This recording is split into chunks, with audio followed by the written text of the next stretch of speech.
Brett Dawson here at the AT&T Center in San Antonio. A 108-94 loss to the Spurs for the Thunder tonight, and a real kind of sobering look at the Thunder's new reality without Enes Kanter. We knew this going in when Enes Kanter broke that bone in his forearm, that the Thunder was really going to struggle offensively when Russell Westbrook wasn't on the floor. Against Cleveland, Westbrook didn't play a particularly good game. The bench was okay.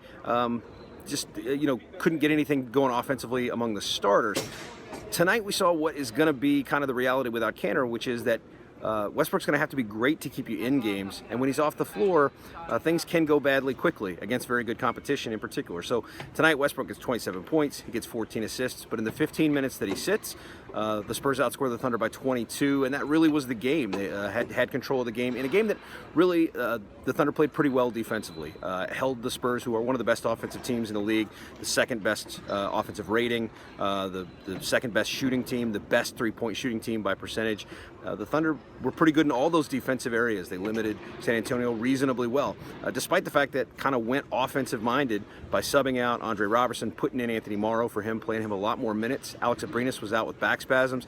Thunder just looking for any way to kind of space the floor, give Westbrook some room to operate, and that worked. He was very effective offensively, and the defense was pretty good. But again, without Kanter, it's a struggle to find places to score, and without Abrinas tonight, particularly difficult for that bench unit. So the Thunder's going to have to try some different things. Maybe there's going to have to be some more staggering with Victor Oladipo and Westbrook so that one of those guys is always on the floor.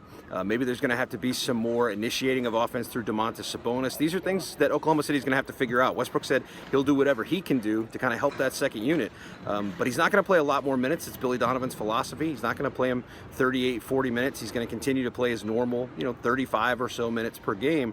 So the Thunder's going to have to find some ways to manufacture offense. That is very much a work in progress, and we're going to see how that goes moving forward. We don't have to wait long to see how the Thunder do it against the Bulls. That's a game back at home on Wednesday, the second night of a back-to-back. So we'll see how the Thunder responds on the second night of a back-to-back and see what they can figure out in that second unit.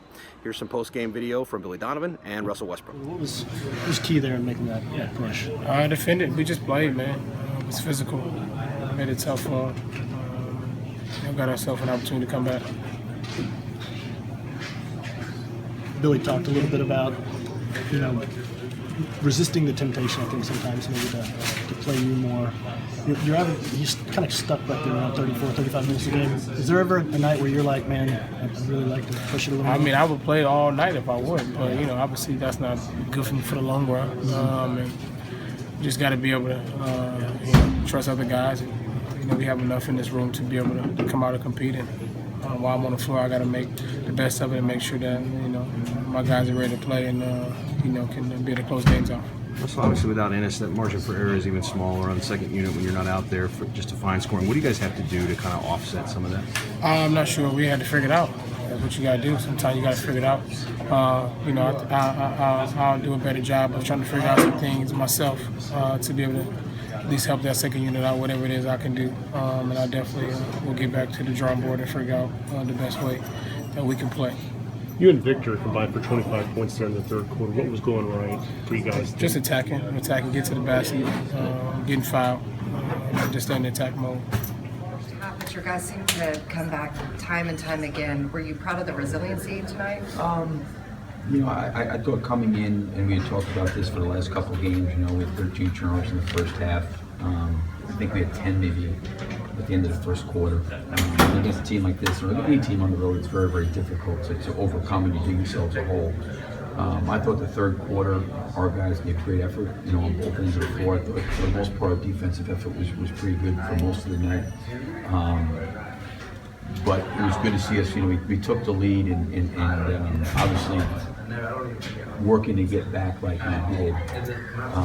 Probably needed a little bit more sustainability, so to speak, throughout that last 24 minutes. We did it for a while, but we didn't do it long enough. How crucial is it while Enes is out and then Alex, of course, tonight, for not only for guys to step up, but to play pretty solid mistake-free basketball, especially against some of the teams like the Spurs? Yeah, I thought we got a lot of good minutes for Anthony Morrow. I thought played well. A lot of different guys that maybe hadn't been playing a lot of minutes got an opportunity to play.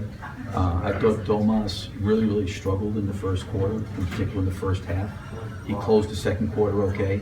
I thought in the second half he played much better, and that's what happens for a young guy. Give him a lot of credit for, not just getting into a shell, but actually wanting to fight a little bit more. It was good to see that. So there were some positive things from the game I think we can take, but again, with our team and our margin for error, we're not in the position where we can have like lapses for a half or a lot of turnovers, those kind of things, because it's sometimes very difficult to overcome.